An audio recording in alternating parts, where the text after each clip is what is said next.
అంబటి రాయుడు ప్రపంచవ్యాప్తంగా మంచి గుర్తింపు తెచ్చుకున్న క్రికెటర్. ఆటలో అదరకొట్టే అంబటి తన నిర్ణయాలతో అభిమానులకు నిరాశపరుస్తున్నాడు. గోడకు కొట్టిన బంతిలా ఎంత స్పీడ్గా నిర్ణయాలు తీసుకుంటాడో అంతగా ఫ్యాన్స్ను డిసప్పాయింట్ చేస్తారని ప్రచారం ఉంది. అలాంటిదే మరొకటి. మొన్ననే వైసీపీలో చేరిన అంబటి వెంటనే రాజీనామా చేశారు. దీంతో రాయుడు రాజకీయాల్లోనూ హిట్ వికెట్ అంటూ నెటిజన్లు పోస్టులు పెడుతున్నారు.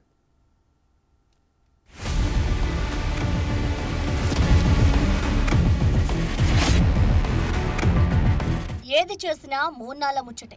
ఈ నానుడి అంబటి రాయుడికి సరిపోతుందనే చెప్పొచ్చు. చిన్నతనం నుంచి క్రికెట్ పై మక్కువతో ఆట నేర్చుకుని చిన్నతనంలోనే మంచి క్రికెటర్ గా పేరు తెచ్చుకున్నారు అంబటి. అతను ఎదిగిన నాటి నుంచి ప్రతి అంశము వివాదాస్పదంగానే సాగింది. రాయుడిలో ఉన్న ప్రతిభ గుర్తించిన వారంతా అతన్ని ఆంధ్రా ధోని అంటారు. ఆ విధంగా ఆటలో చక్కని ప్రదర్శనలు ఇచ్చి అభిమానుల గుండెల్లో నిలిచిపోయే ఆటగాడిగా పేరు తెచ్చుకున్నాడు.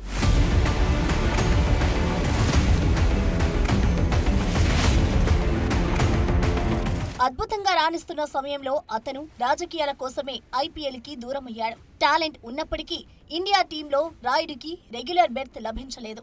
అతని కెరీర్ అంతా అయారం గయారం అన్నట్లే సాగింది భారత జట్టులో. కెరీర్ మొత్తం మీద అతను ఆడిన ఇంటర్నేషనల్ మ్యాచ్లు చూస్తే 55 వన్డేలు, 6 టీ20లు మాత్రమే. అసలు భారత జట్టులోకి వెళ్లకముందే రాయుడి కెరీర్ వివాదాస్పదమైంది. బీసీసీఐ అనుమతి లేని ఐసీఎల్లో ఆడి అతను బ్లాక్ లిస్ట్లోకి వెళ్లాడు. తర్వాత కొంతకాలానికి బీసీసీఐ క్షమాభిక్షతో దేశవాళీ క్రికెట్లో బరోడా నుంచి ఐపీఎల్లో ముంబై తరపున ఆడుతూ సత్తా చాటుకున్నాడు. 2012లో భారత జట్టులో స్థానం దక్కించుకుని 7 ఏళ్ల తర్వాత 2019 ప్రపంచ కప్ జట్టులో నుంచి తప్పించడంతో ఇంటర్నేషనల్ క్రికెట్కు రిటైర్మెంట్ ప్రకటించాడు. ఇంకా ఆడే సత్తా ఉన్న తొందరపాటు నిర్ణయంతో క్రికెట్కు దూరమయ్యాడు.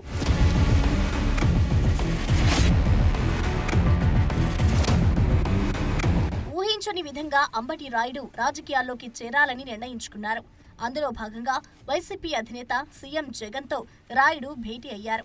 అందరూ పార్టీలో చేరతారంటూ ప్రచారం చేసిన రాష్ట్రంలో క్రికెట్ అభివృద్ధి సహా ఇతర అంశాలపై చర్చించినట్లు వార్తలొచ్చాయి.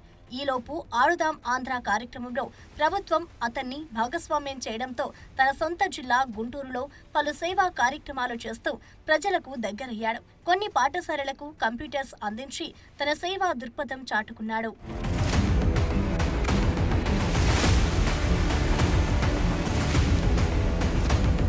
ఇంతలో సడన్ గా సీఎం ఛాంబర్ నుంచి ఫోన్. పార్టీలో చేరిక క్షణాల్లో జరిగిపోయాయి.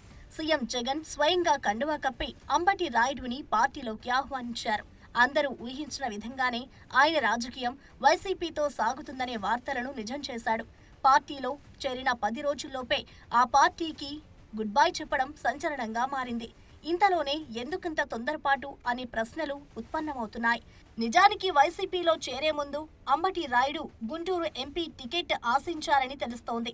సీఎం జగన్ తో మొదటి భేటీ నుంచి ఇదే వార్త ప్రచారంలో ఉంది. కానీ తాజా పరిణామాల నేపథ్యంలో గుంటూరు ఎంపీ టికెట్ను లావు కృష్ణదేవరాయలుకి ఇస్తారనే ఊహాగానాలు రావడంతో పాటు దానిపై ప్రచారం కూడా జరిగింది.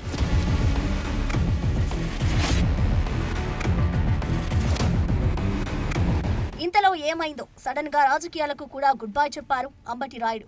అసలు ఆ టికెట్ అతనికి ఇస్తారా ఇవ్వరా అని కూడా చూడలేదు. పోనీ కృష్ణదేవరాయలకి ఇచ్చేసినట్లు ధృవీకరణ కూడా కాలేదు. ఇంతలోనే మరో తొందరపాటు నిర్ణయం అంటూ అభిమానులు ఆవేదన వ్యక్తం చేస్తున్నారు. కాస్త ఆగి అధిష్టానంతో మాట్లాడి అతనికి అవకాశం రాకుంటే అప్పుడు నిర్ణయం తీసుకుంటే బాగుండేది అనేది ఎక్కువ మంది వాదన. అలా వచ్చి ఇలా వెళ్లిపోయిన అంబటి రాయుడిని చూస్తే కొందరు ఎలా రియాక్ట్ అవ్వాలో తెలియడం లేదని చెబుతున్నారు. మొత్తానికి అటు ఆటలోనూ ఇటు రాజకీయాల్లోనూ ఆయన హీట్ వికెట్ తో అవుట్ అయ్యారని నెటిజన్లు అంటున్నారు.